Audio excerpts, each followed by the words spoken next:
Welcome to the Dollars and Cents Podcast with Wes the Economist and Jonathan the Conspiracy Theorist, coming to you live from the Wave Beach Realty Studios in North Myrtle Beach, South Carolina. Call us today at 843-957-3872. The holidays are almost here, so it's time to get your financial picture wrapped up so you can have a great Christmas and a happy new year. Reach out to me at coachwestc@gmail.com to get some financial coaching. Are you looking to buy a home in North or South Carolina? You need to reach out to Wave Beach Realty today.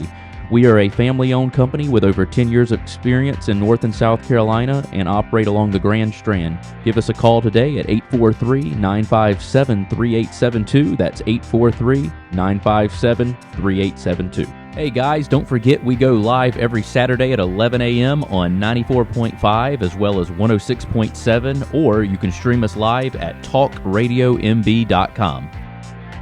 This segment is sponsored by Bobby Clary State Farm. Call 843-438-6000. Bobby Clary State Farm, here to help life go right.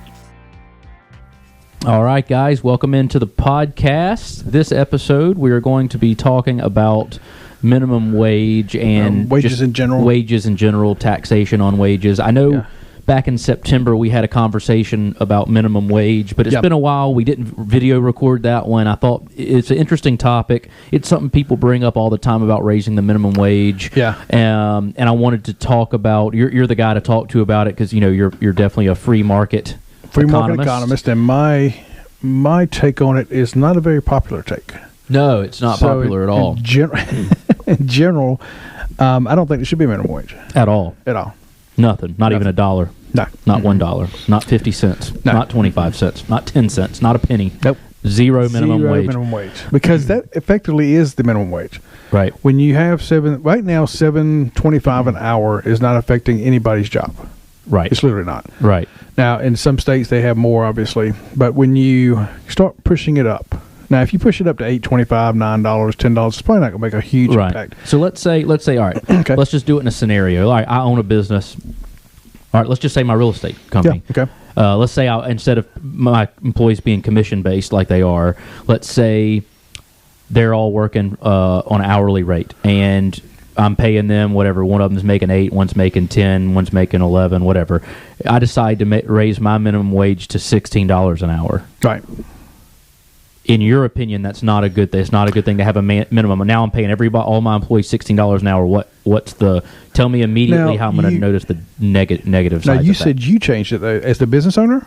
Or are you talking about the government? Let's say the government steps in and says, okay, Jonathan, I know you're paying this guy 8, this guy 10, this guy 12. Now you're going to pay them all 16. Okay, so the first thing you said, though, is what I like. If you decide to do it for your people, more power to you. Right. But let's think about what you said. You said one's getting 8, one's getting 10, one's getting 12. Yep. You raise them all to 16. Yep. What's the guy making 12 or the lady making 12 going to say to you?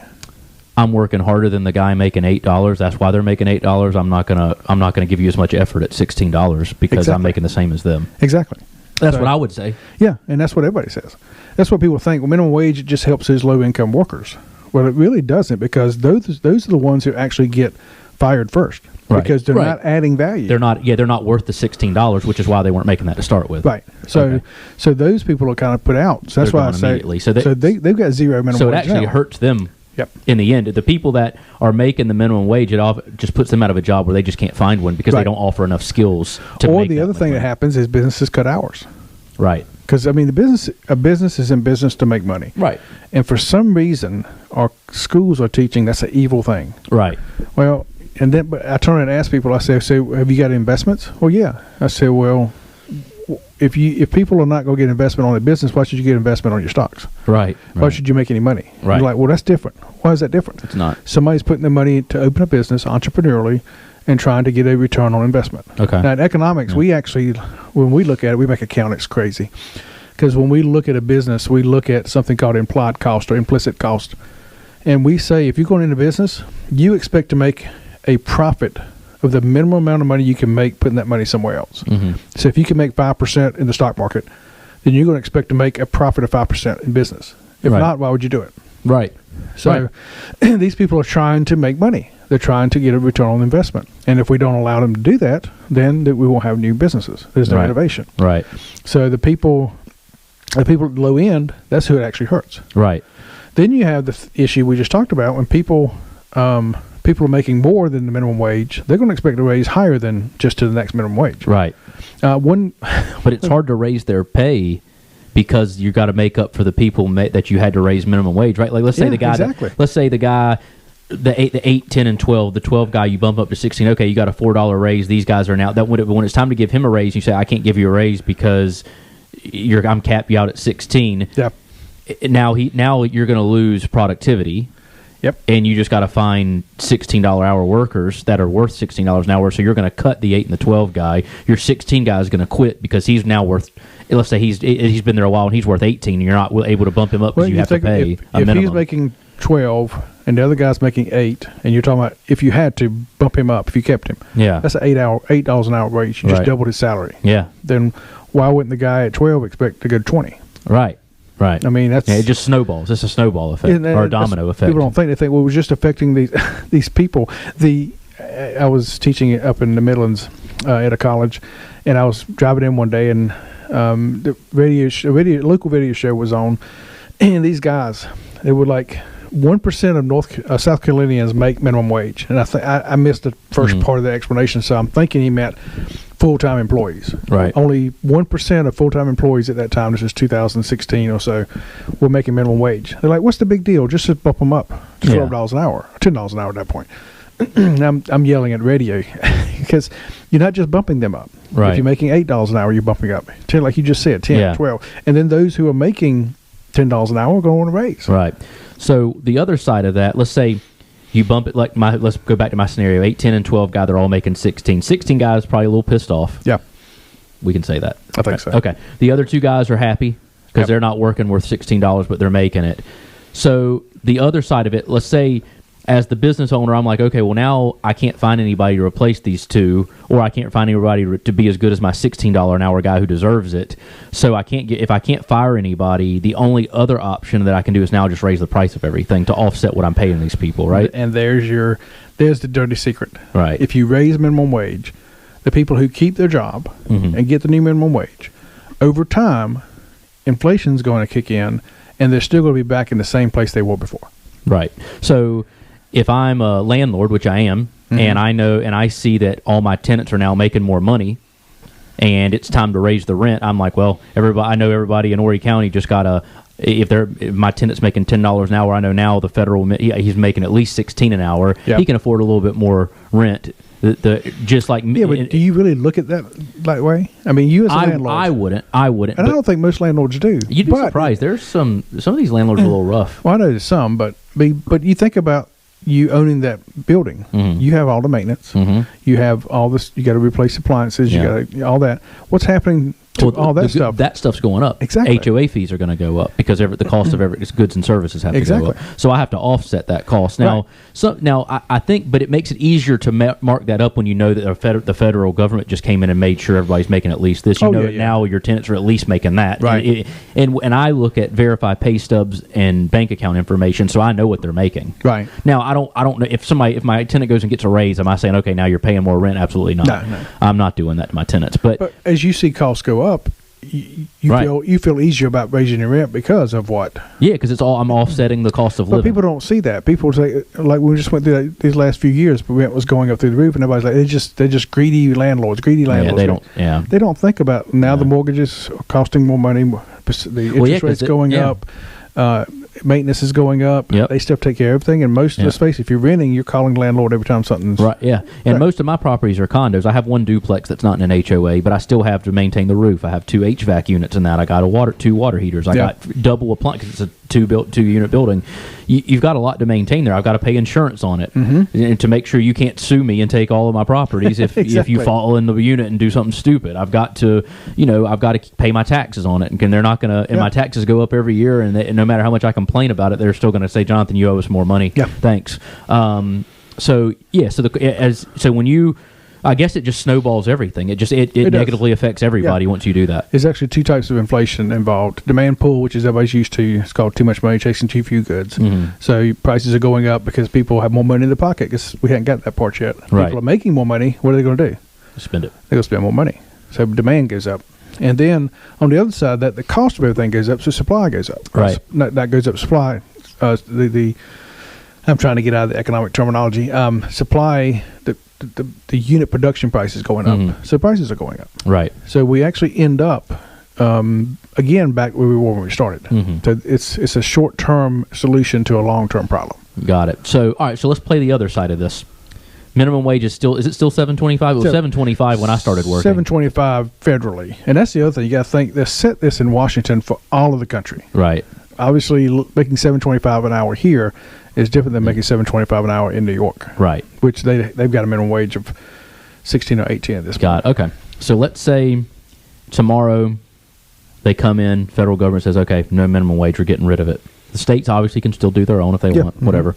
But let's say you get rid of it. All right. So now what happens to the skilled workers and unskilled workers? Like what happens? What does the landscape look like for like that same? All right. I have my guys making 8, 10, and 12 an hour. Now I give my guy who's really good a raise to 20 because he's killing it. The other two I don't give them a raise because they're getting paid what they're worth. Yeah. Now what happens to the people? Are there going to be employers who try to get people working at $4 or $5 an hour? Well, they can try. They can try that, and that's another thing I don't think we understand. There's this mentality of this evil business person that's just trying to misuse people. Well, of course he's going to try to get you the lowest rate, but we live in the United States. Right. You don't have to work for that rate. Right. So why do people complain about having to work for these rates? Well, it comes back to choices. This is a hard one for my students to learn too. You know, you've got to make $10 an hour to make your bills. I get that. Yeah. But why do you have those bills? Yeah, a lot of those you incurred on yourself. Yep. And most people live outside of their means, unfortunately, and so and that's just it. People live by their means, and to live here in Myrtle Beach, it costs. I understand that. So why don't you get a roommate? Well, I don't want a roommate. Right. Well, I understand that, but sometimes if you're not willing to sacrifice, but you want to complain about that. But that's just it. Or you acquire more skills. The minimum wage when it was put in place was 10 cents or 25 cents an hour? I think it was 25 cents an hour. And it was put in place in the 1930s as a quote-unquote living wage. Now, the bill didn't say that, but the backstory of it is that. Okay. But everybody say, see, I need a minimum wage to be a living wage. Right. Well, living back in the 1930s meant you had probably a one-room house, no plumbing, maybe a outhouse out back, no running water inside, no AC, no heating, except maybe a stove inside you burn wood in. Right. No car, no phone, no TV, no radio. Oh, and they had some people had some cars in the 1930s. The Model T was a hit. Well, making minimum wage, they were not buying a Model T. Horse and buggy? Probably not even that. A mule? When you think about it. They're walking? Probably not. They're walking, yeah. I mean, you think about living in the 1930s for most Americans, it was not what we think about living today. Oh, no, not even close. Now, you move to living today. Netflix. You gotta have internet. Netflix. Gotta have internet. Gotta have AC. Gotta have a car. Yep. Gotta have a TV. Yep. Gotta have cable for that TV. Right. So there's a mismatch of what's going on there. Yeah. To live that way now, it can't be a living wage. Right. It's just not the same living. And somebody in my class one time said, well, you can't live like that today. Well, you can. You can go out and camp somewhere and not have, if you wanted to. Yeah. But you don't want to. I get that. I understand that. Yeah, I don't want to either. But why is it the business's job to make sure you have all that stuff? It's not. Yeah, because if business is trying to make money, you have to give them value added for them to hire you. Right. Now, at this point, is that minimum wage actually doing anything in Myrtle Beach? When life gets unpredictable, turn to a partner you can trust. At Bobby Clary State Farm, we've got you covered. Whether it's home, auto, or life insurance, we're dedicated to providing personalized coverage that fits your needs. With our friendly and knowledgeable team, navigating your insurance options have never been easier. Visit bobbyclary.com or call 843-438-6000. Bobby Clary State Farm, here to help life go right.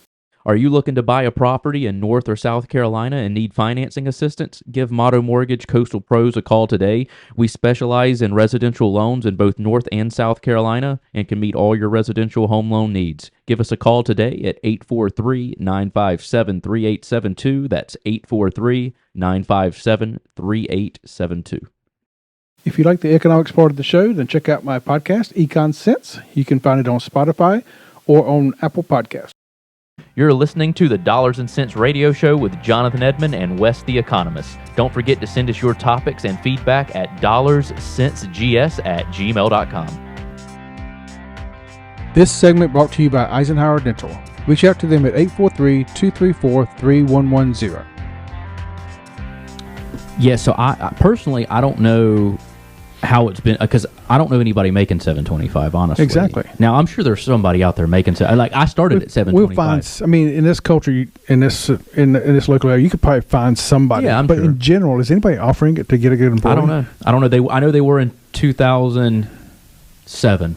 I know they were in 07. Yeah. Oh, yeah. But since COVID, you can't get anybody for $7.25. Right. See, and most of the people that are making minimum wage are $7, $8, $9, $10 an hour. They're probably low skilled workers. Yep. And what people need to understand is, if you want to make more money, you have to show that value, that you're worth that amount of money. Exactly. And a lot of people making minimum wage and lower wages don't understand that. Oh, I deserve to make this. Is like, no, you don't deserve shit.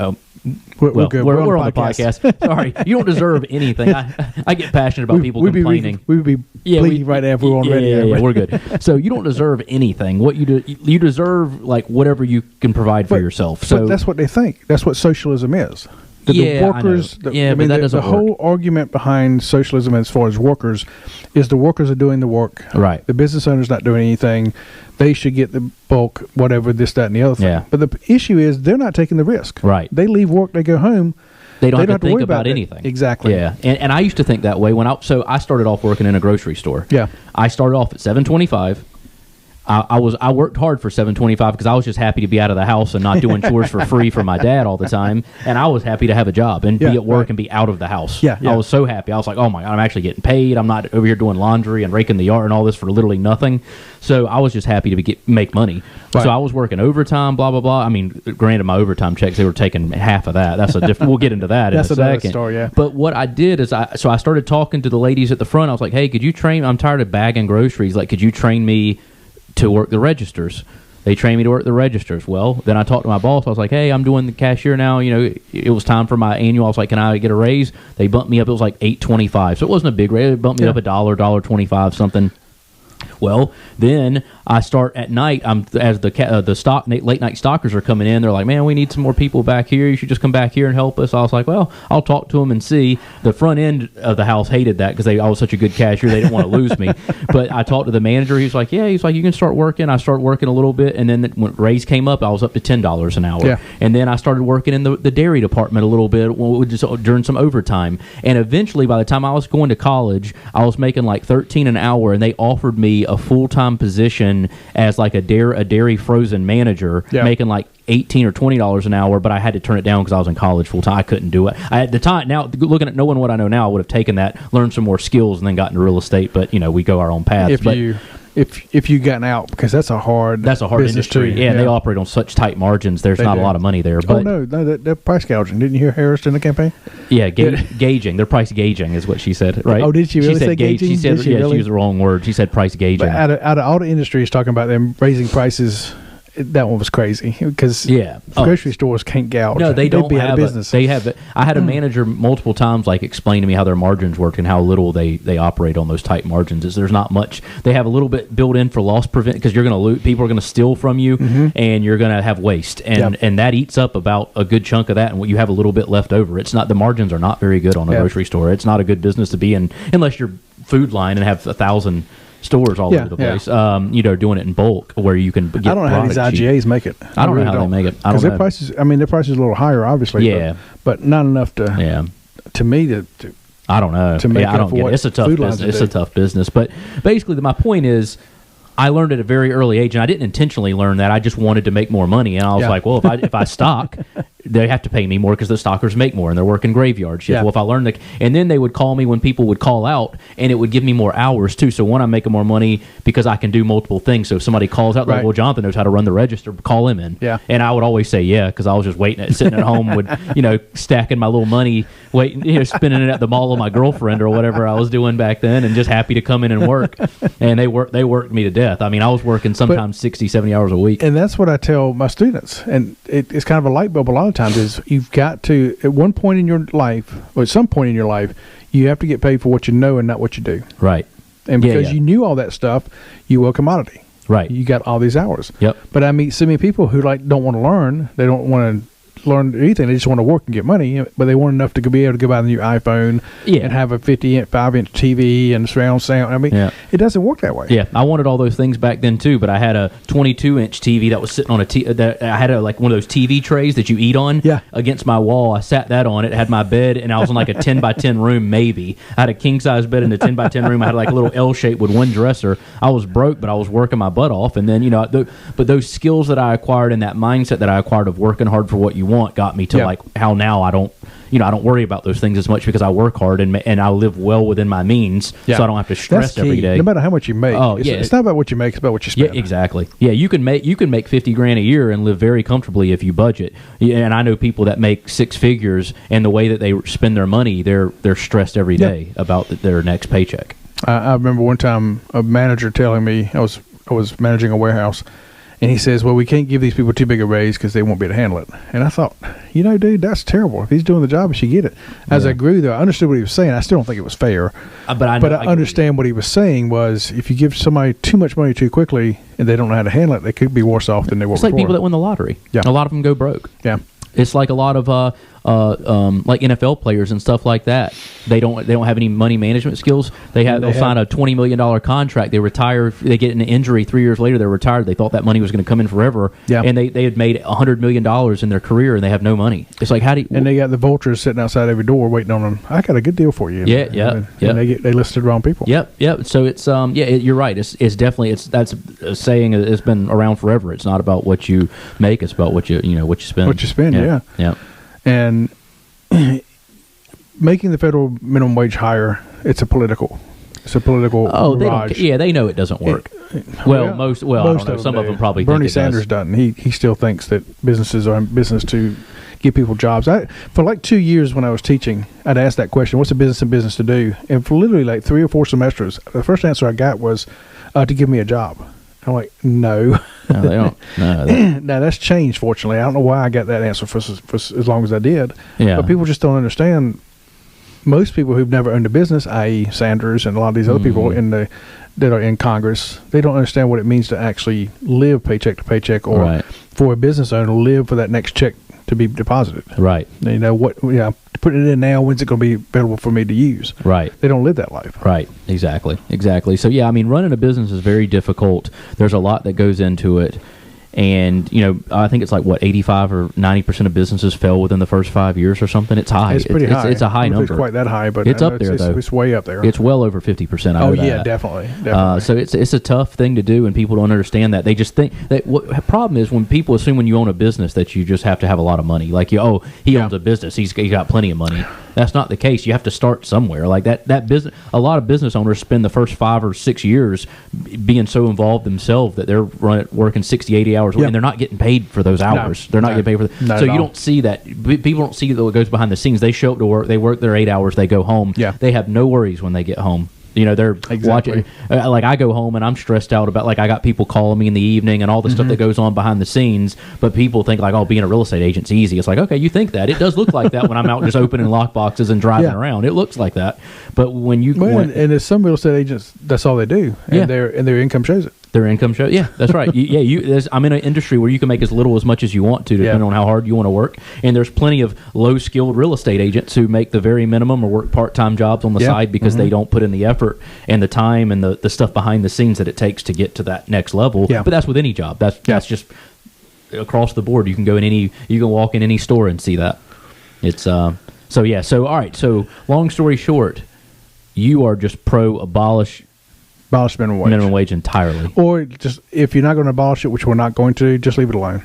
Because at this point, it means nothing. Yeah. It's literally, in economics, it's called a price floor, that you cannot charge lower than this price. Yeah. The problem is where the supply of labor and the demand of labor meet, we call it equilibrium in economics. Mm-hmm. That's the sweet spot in an economy. Yeah. That spot where supply and demand are equaling each other is above that floor. So it's not affecting it. Yeah. Okay. And so therefore, you want to keep it. You want to bump it $1 an hour. I'm good with that. But that's not going to mesh. They're going to want to bump it. Literally, they're going to want to bump the federal minimum wage to $15 to $18 an hour. Right. and that's going to end up hurting us.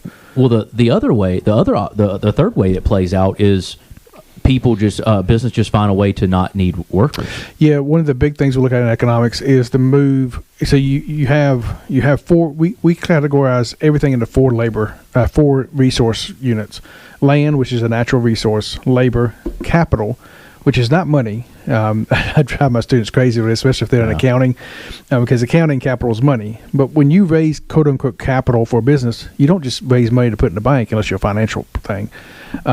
You get that money to buy equipment. Right. So in economics, capital to an economist is any man-made item that we use to make another product. Right. Yeah. So capital, and then entrepreneurability, the ability to put the other three together in new and innovative ways. Entrepreneur to us is not a business owner. Right. It's literally one of the biggest entrepreneurs in the last 50 years was Steve Jobs. Mm-hmm. He didn't create anything.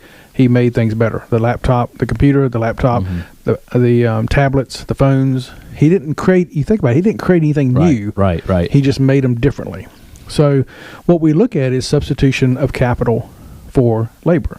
And we see this across the board, especially McDonald's is a good example. 30 years ago, you go to McDonald's, always you go in, you give your order, they have people working.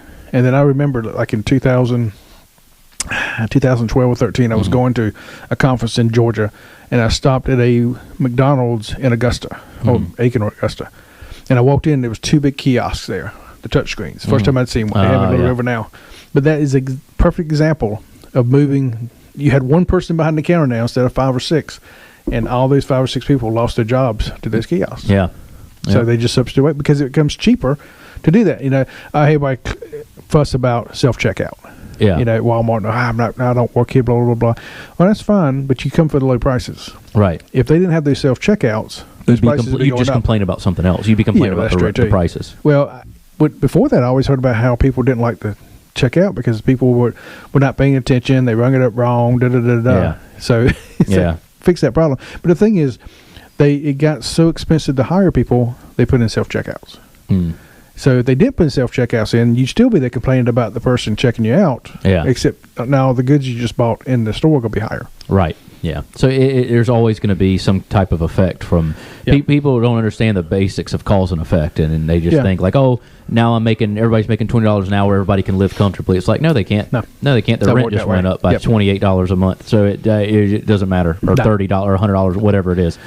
And then the cost of buying anything just went up at that store because you decided it was a good idea to have to pay everybody that. And what I do love about like the big stores like Walmart that cracks me up is like it doesn't bother me that there's only like 3 lines open at any given time. It's like, why did you build 65 lines though?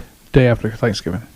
That's it. That literally is what's there. Just for that day, just a mass quantity. Have you ever been in there on? No, I have a soul. I used to love to go the day after Thanksgiving shopping, not to buy anything in particular, just to watch human nature. Human nature and human. It was so enjoyable to kind of watch what was going on.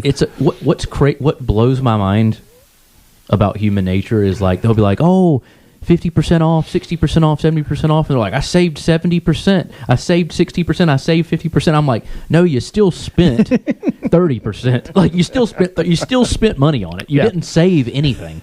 That's not saving money. That is the trick people into thinking they're saving money by go out on Black Friday, you're going to save 40-50%. It's like, yeah, but you bought all this stuff you didn't need because it was on sale. You spent more than you would have if you just paid the regular price for the one thing you did want. What you needed. Or you needed.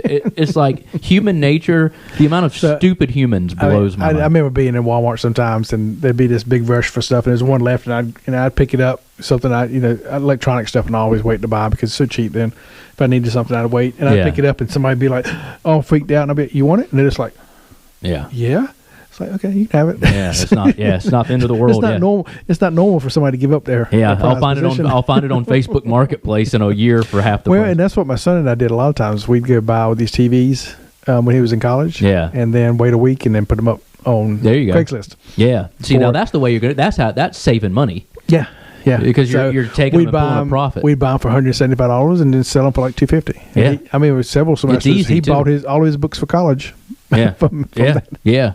Now that's when it makes sense to save money because you're going to be flipping them for a profit. And now you're cutting your margins down. But when you're just buying a bunch of stuff and you're buying depreciating items that aren't going to be worth anything in a year from now, you're not saving money. You're spending money. So, but I'm sure Dave Ramsey would go stand back- up and give me a standing ovation for that one. Oh yeah, I'm sure you would. So you go back to why they have all these checkouts, but they are literally open on that Okay. day, and there's Gotta literally ask. You mean still. today? Oh, I guess it is today. We're recording Happy this Black today. Friday. Happy Black Friday. You can see that we're out shopping. And literally, though, with all these 26, 30 lines, the line of people is still back to the electronics. That's crazy. So That's crazy. for all that money put into that stuff, it literally makes itself up for these few days after Thanksgiving. Yeah, It's crazy. That's wild. And you go in after Christmas, a bunch of them are turned into returns. So you literally go back through the same thing to do returns instead of having to go to the service desk. So it's crazy. That's wild. Yeah, I guess I've never gone Black Friday shopping. Oh, it's fun. Yeah, I just Well, I don't know if it's anymore. I mean, I used to go to Best Buy. My kids and I would go out there and like at 4 or 5 in the morning. camp out. I did a ministry one time where we gave out hot chocolate to the lines. Oh, nice. I took There you students out there and we boiled hot chocolate and gave it out to people in the line. There you go. Things. So you can have fun with a lot of things, especially Yeah, you can. back then they have a lot of money. Being in ministry, you don't make money. Yeah. So you well, found your joy. I don't know. I've seen some ministers that do pretty well for themselves. Is Is that another podcast That's episode? That's a faith Okay. episode. All right. It's one of my problems right now with organized religion. Yeah, yeah. That's why I think you said this one time that you thought it would go back to like small groups of people. Yeah. I think that's going to circle back around at some point. It already is. It's a lot of small group people, Yeah. and I've got some people wanting to start one now. I There you just go. got to get enough people to make it worth Yeah.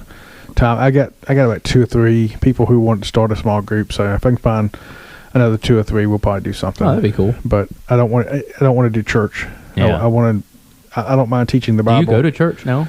I haven't found one down here I like. Young send all the choices in, but you got to understand after being on the other side of the pulpit. Should we do church reviews? church reviews? That might be frowned upon. Yeah, I don't think I want to. Yeah. I went to one, a big church here, and I went about You 2 gonna shout months them ago. out? No, not going to do it. Not going to shout them out. Because I'm joking. looking from the outside, they're doing good work and all, but Yeah, I yeah, just being on the other side, I notice everything. Like Well, because you've been on the other side of it. Yeah. in the back, they have a screen up, and it has a timer for whoever's up there, and they got to hit the timer, got to hit the mark. Yeah. And I just Like us. yeah, well, like us, except they can't keep going. I guess. Right. Right. But literally, I just have a problem with that. And plus, we can get to this on a podcast though. I have an issue the way we do church now. After studying the Bible for so many decades, I look in the Bible, and this will make some people mad. It might run some people off, but I don't see anywhere in the Bible where Peter, Paul, or especially Jesus stood in front of masses and discipled. Right. They It was discipled all in small groups. Yeah. When they stood in front of people, they preached the gospel. Yeah. Salvation, the kingdom of God. But now we gather on Sunday mornings every week, Yeah. and we listen to a sermon. It's almost like it's a show people put on Exactly. to like feel good. Like, oh, I went, so I'm like, Yeah, it's feel good. like, Yeah. oh, well, I don't It's a know that's how that checklist. works. And 'Cause that doesn't. Don't get me wrong. I'm not saying these pastors are doing something. This is just Right. what they know, Right. and right, so right, they right. have to do a sermon. They have to, and I just don't mind it. With my last church, I planted a church. My last church, and our Sunday mornings for adults. And I won't get into a lot of details, but we literally went through the Bible verse by verse. And even though I quote unquote it was Sunday morning, and I was up there preaching quote unquote, I never preached. They could stop me, and Yeah. some of the best times I had was with adults. I had more. I'd much rather teach teenagers. Yeah. Because a teenager comes and tells you something stupid, they're a teenager. They'll grow out of it. Yeah. When a 50-year-old comes and tells you something stupid, it's like too late. Yeah, you're not getting them out of that. Yeah. not getting them out of that. Yeah, that makes But some of the best times I had with adults was in this church. This church was for teenagers, Oh, okay. but we had adults working the ministry, so we Yeah. had our own time together. Actually, it was a family time. It was all the teenagers with their families meeting together, and I had a Catholic, an Episcopalian. I had a holiness or Pentecostal. I had a bunch of Baptists and Presbyterians. All of them coming from different backgrounds. All of them with interpretations of the Bible from the denomination. And we had some of the best discussions about how things fit together. Oh, nice. Nice. Yeah. So I think that'll circle back. I know we kind of went off the We rails. were way and off the everything, rails. Wages. Should there be a minimum wage in the church? Minimum wage. Or maybe a maximum wage for some of them preachers? That brings you. Okay, this has definitely been one of our faith ones. And obviously, I'm being a little facetious here. I'm not trying to like poke fun, but there is kind of a First thing I think of is tithe. yeah. And I had a couple one time tell me, "Well, we're not going to tithe to the church because it's not in the New Testament." And I was like, it's not. Tithe is in the Old Testament. Tithe literally means a tenth of your income. Yeah. In the New Testament, it doesn't talk about giving a tithe to the church. I said, okay, that's fine. But so do you want to give the way that early church did. Like, yeah, that's how we do it. I said, okay, we'll go read Acts. Because the first members of the first church sold everything they had and gave it to the church. and the blood just drained out of their face. Because as soon as I said it, they remember the story in Acts about the early church doing that. So at that point, they were pretty good with 10%. 10% sounded reasonable then. But I always thought, it's one of the things I got in trouble about. I got in trouble a lot in ministry. But I had a problem with, and we can talk about this on a better podcast. I always had a problem. We'd stand up one day and we'd talk about how God owned everything in the world. All the cows on the field, on the hill, and everything was the Lord's, which I think is biblical. But then we turn around next Sunday and say, God cannot run his ministry unless you give your money. Right. If he owns everything, he doesn't need my money. Right. Tithe is a spiritual habit. It's between you and God. Yeah. God leads you to give 3%, give 3%. God leads you to give 1%, give 1%. If he leads you to give 20%, give 20%. Yeah. I knew one guy who lived off 10% of his income and gave 9% to ministry. Oh, wow. So it's between you and God. It's a spiritual thing. Excuse me. It's a spiritual thing. It's not something that's written in the Bible, but we have so many churches that preach that you got to give this, you got to do this. Right. And then the ones that say, well, we want you to write a commitment card for this year. How much you going to give? No, that's wild. I'm going to do what God wants me to do. And that's probably a good segment for us. Is we can get into a lot of that. Yeah. So what's this segment about? Minimum wage. Yeah. Minimum wage. We didn't get to no wages on taxes, no taxes on Social Security, no taxes on overtime, no taxes on tips. So we have to do another segment. Yeah, so we'll have to, because this one will get a little long if we add that on to it. It'll be a really long segment. 35 minutes. Yeah, so I don't know how long we can keep people's attention span. 35 minutes is a good, nice little chunk of time. But we do have two, so we're going to talk about so we'll add that to the list, though. Church, today's church, and we still got to do wages that we started out doing. Yeah. So you want to end this one here, though?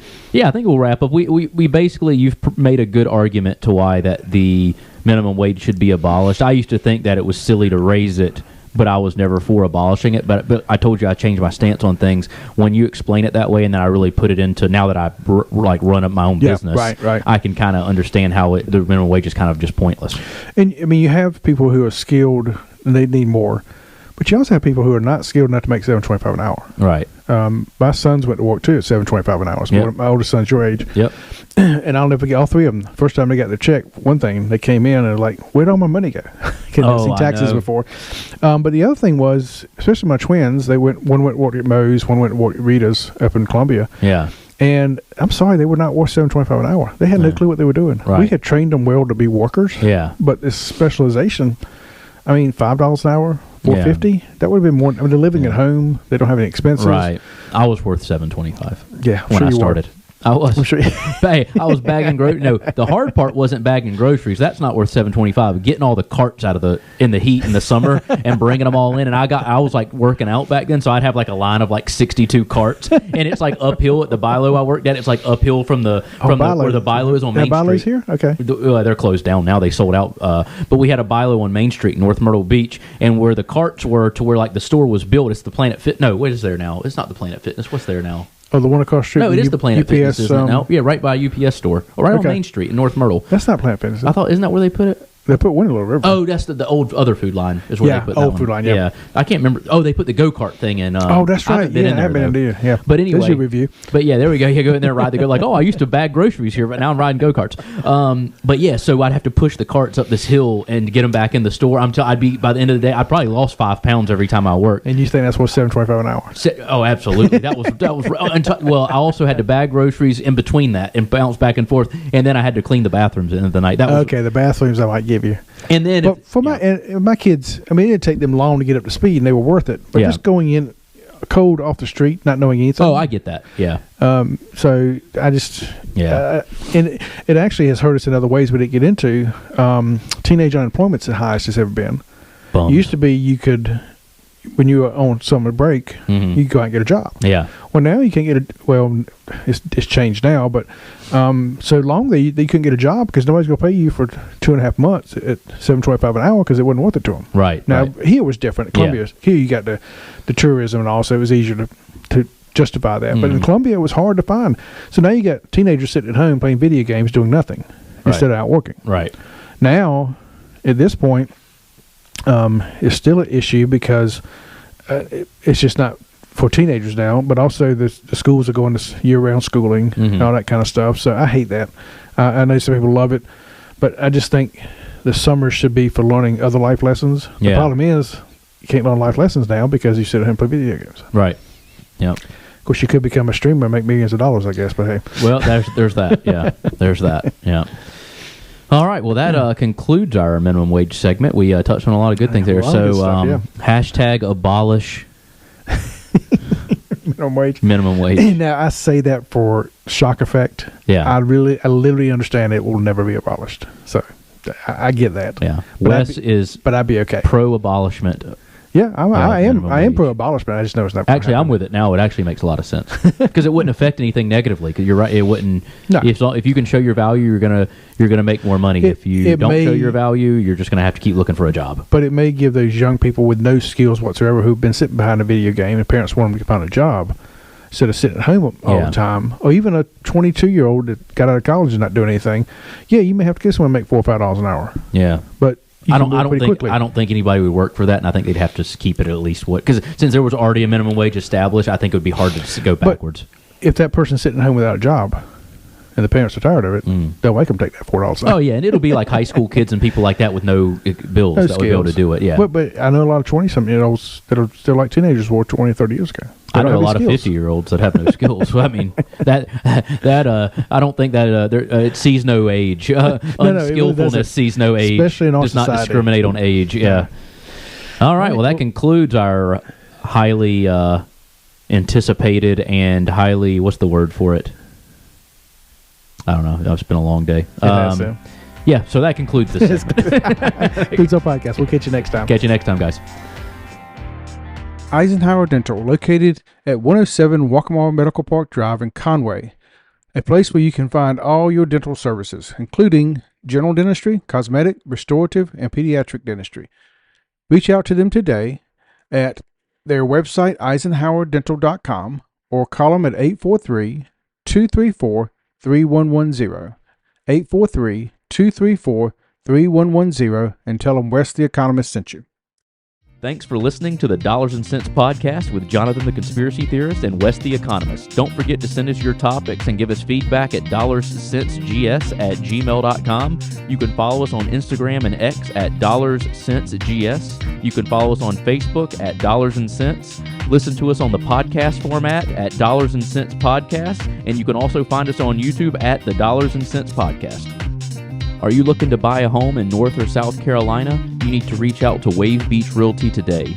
We are a family-owned company with over 10 years of experience in North and South Carolina and operate along the Grand Strand. Give us a call today at 843-957-3872. That's 843-957-3872. The holidays are almost here. It's time to get your financial picture wrapped up so you can have a great Christmas and a happy new year. Reach out to me at coachwestc@gmail.com to get some financial coaching.